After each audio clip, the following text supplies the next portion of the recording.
Hello good morning बच्चों। जैसा कि आप सब जानते हैं कि हम पढ़ रहे थे भारतीय संविधान का चैप्टर, और इसमें हमने पढ़ लिया था अभी तक हमारे मूल अधिकार और मूल कर्तव्यों को। तो हमने जाना कि मूल अधिकार और मूल कर्तव्य हमारे भारत संविधान में किस प्रकार दिए गए हैं, किस प्रकार इसका विवरण दिया गया है, इसके बारे में हम पढ़ चुके हैं। इसी चैप्टर का ये 7 पार्ट है जो आज हम पढ़ेंगे और जानेंगे कि इसमें आज हम किस बात का अध्ययन करेंगे। तो जैसा कि मूल कर्तव्य और मूल अधिकार हम पढ़ चुके हैं, और हम अब पढ़ेंगे राज्य नीतियों के निर्देशक सिद्धांत। क्या है हमारी आज की हेडिंग? राजनीतिक के निर्देशक सिद्धांत। तो ये सिद्धांत हमारे स्टार्ट होते हैं अनुच्छेद 37 से। मतलब इस सिद्धांत में जो विवरण दिया गया है अनुच्छेद के अंतर्गत, ये 37 से स्टार्ट किया गया है अनुच्छेद। तो इसकी मुख्य हेडिंग क्या है, चलिए देख लेते हैं। इस भाग में अंतर्विष्ट तत्वों का लागू होना, है ना, इसकी हेडिंग ये है। इसके अंतर्गत किन शब्दों का प्रयोग किया गया है इसको हम समझते हैं। देखिए, इस भाग में अंतर्विष्ट उपबंधों किसी न्यायालय द्वारा परिवर्तनीय नहीं होंगे। मतलब इस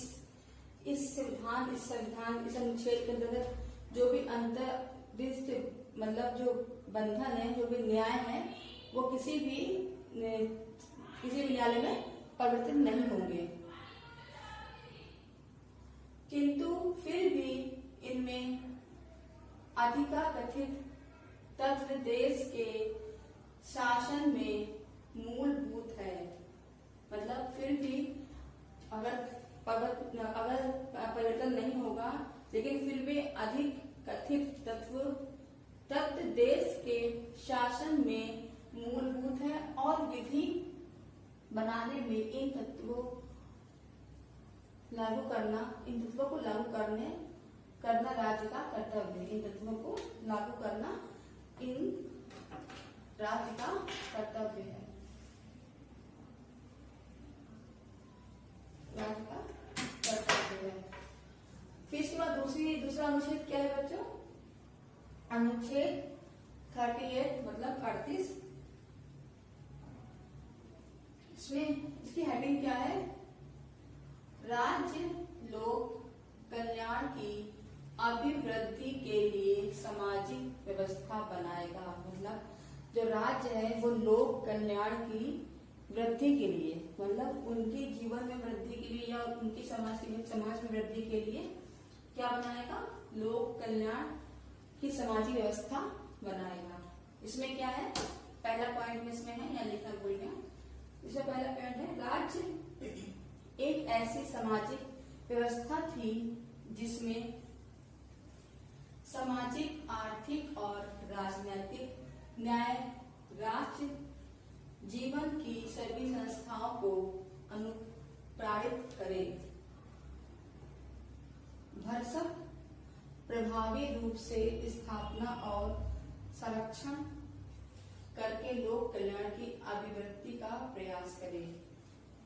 तो इसमें क्या है, जो राज्य है जो लोक कल्याण के लिए वो क्या करेगा, क्या व्यवस्था करेगा? वो करेगा सामाजिक, आर्थिक और राजनीतिक न्याय की व्यवस्था करेगा, जो उनके जीवन में सुधार लाएगा और नई स्थापना करेगा उनके जीवन की। और उसके बाद दूसरा पॉइंट क्या है?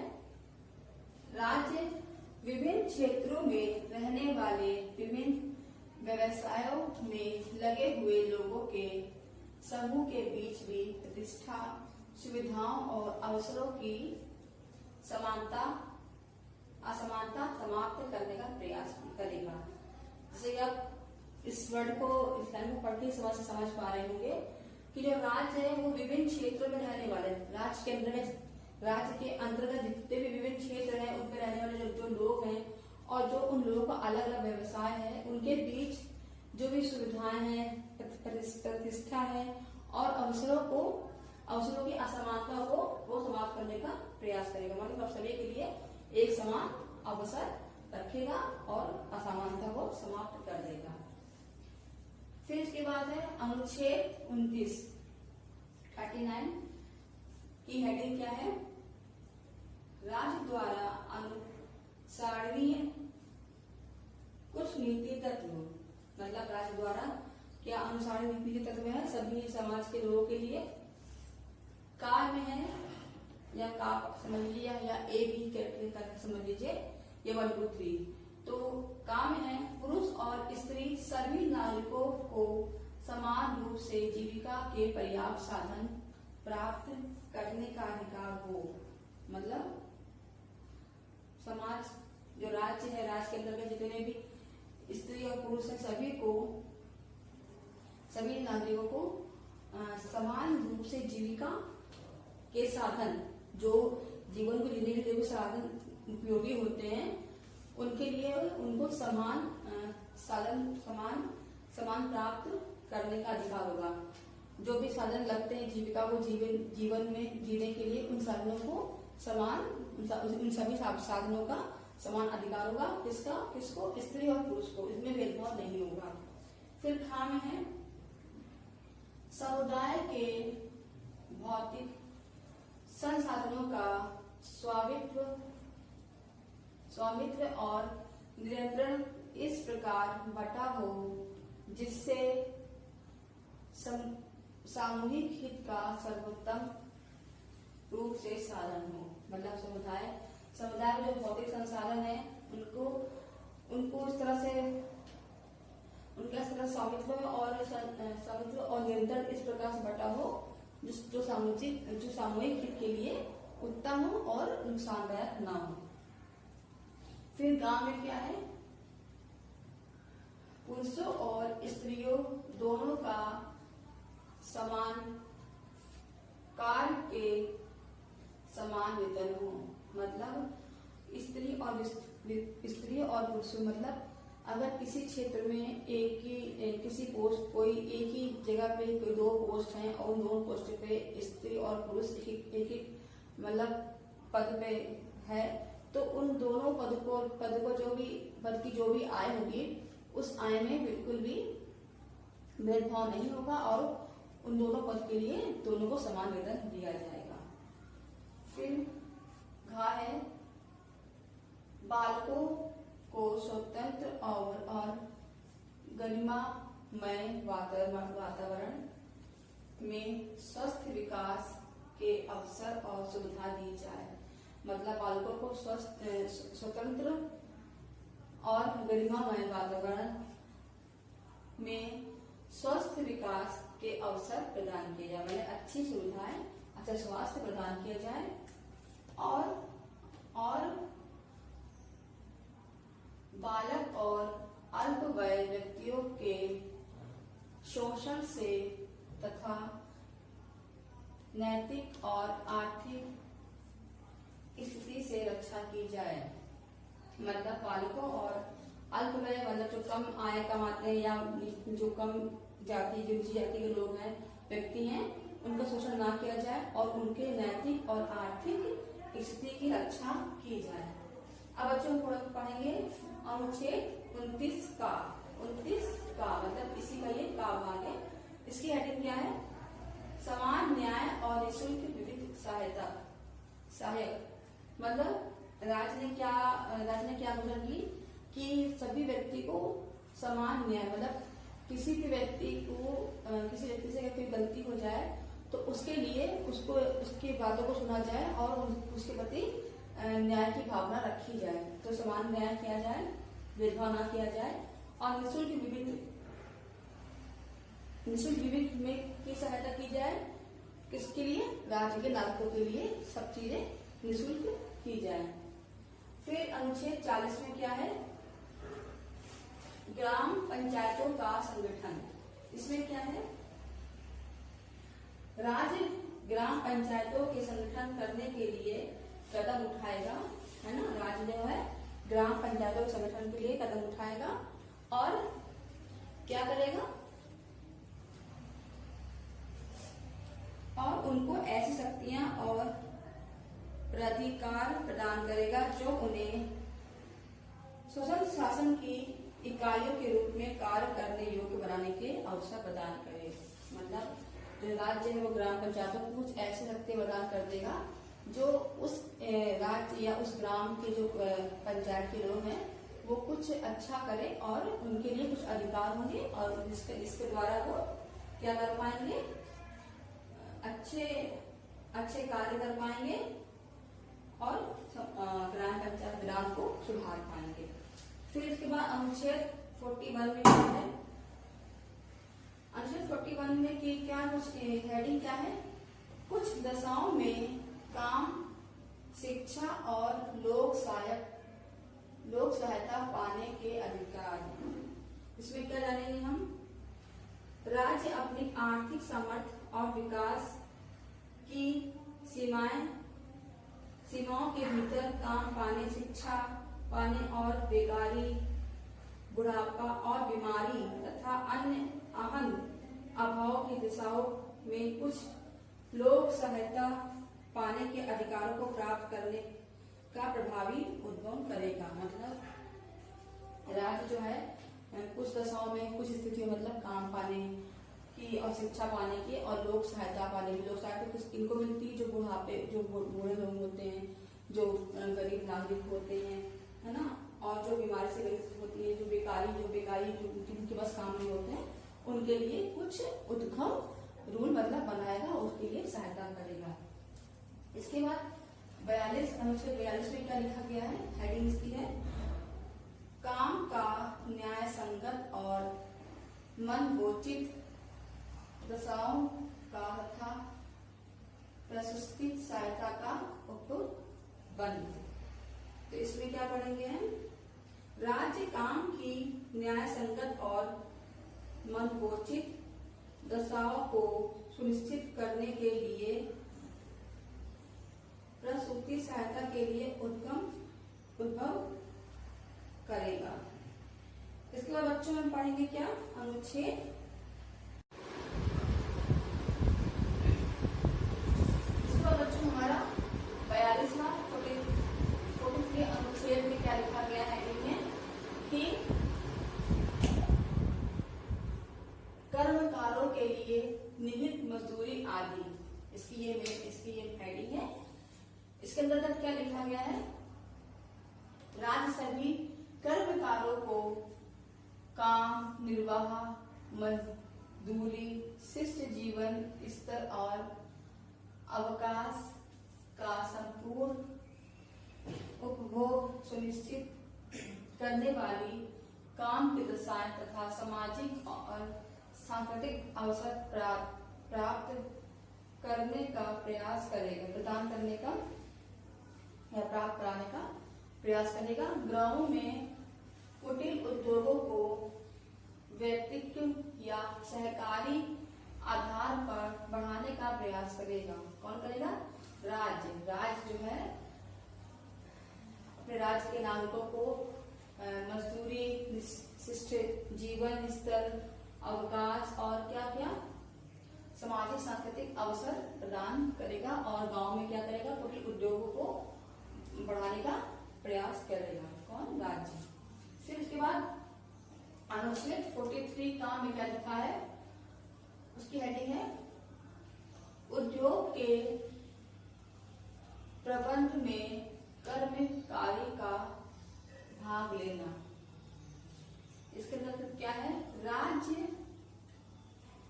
किसी उद्योग में लगे हुए उपक्रमों, संस्थानों या अन्य रीति के कदम उठाएगा।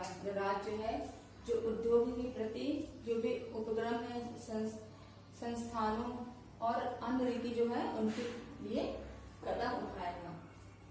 फिर अनुच्छेद 44 में क्या है, नागरिकों के लिए एक समान सिविल संहिता। मतलब राज्य जो है भारत के राज्य क्षेत्र के अंतर्गत जो भी नागरिकों के लिए सिविल लगाएगा वो एक समान सिविल संहिता करने का प्रयास करेगा ताकि वो सभी के लिए एक समान रहे।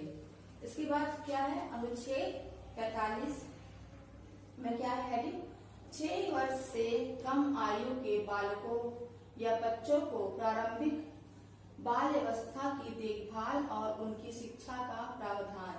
तो क्या कहा है राज्य ने कि सभी बच्चों बच्चों को प्रारंभिक बाल्यावस्था की देखभाल और शिक्षा की व्यवस्था कराने के लिए प्रयास करेगा। कौन करेगा? राज्य करेगा। सभी बच्चों के लिए देखभाल और उसकी शिक्षा की व्यवस्था करेगा।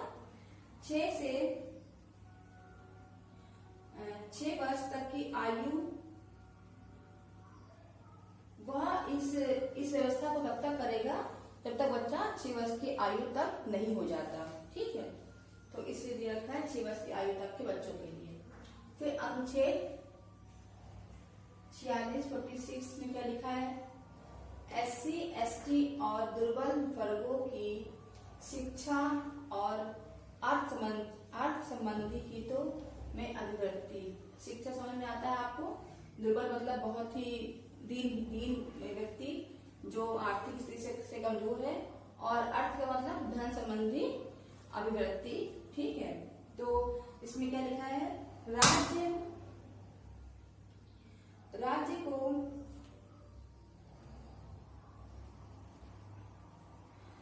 राज्य ने क्या कहा इसमें कि जो SC, ST का जो वर्ग है उसके लिए शिक्षा की व्यवस्था करेगा, और जो उनके शिक्षा संबंधी व्यवस्था करेगा, और क्या करेगा?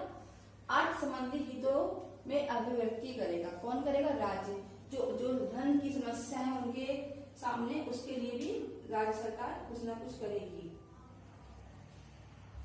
और उनके हितों में कुछ न कुछ सहयोग करती रहेगी। फिर अनुच्छेद 47 में क्या लिखा है? पोषण स्तर और जीवन स्तर को ऊंचा करने तथा लोक स्वास्थ्य का सुधार करने का राज्य का कर्तव्य है। इसमें क्या है? सरकार ने क्या कहा है? राज्य ने क्या कहा है? राज्य ने कहा है अपने लोगों के पोषण, आहार स्तर और जीवन स्तर को ऊंचा करने के लिए और लोक स्वास्थ्य में सुधार को अपने प्राथमिक कर्तव्यों में मानेगा, और राज्य इसके लिए दवाइयाँ, है ना, और जो भी उपयोगी सामान है उसको मुहैया कराएगा। कौन कराएगा? राज्य अपने नागरिकों के लिए पोषण की व्यवस्था करेगा, जीवन स्तर ऊंचा करने के लिए प्रयास करेगा, और क्या है? लोक स्वास्थ्य में समाज का जो स्वास्थ्य है उसको सुधारने के लिए दवाइयाँ और अन्य आवश्यक वस्तुओं को मुहैया कराएगा। फिर अनुच्छेद 48 में क्या लिखा है? कृषि और पशुपालन का संगठन। इसमें क्या कहा राज्य ने?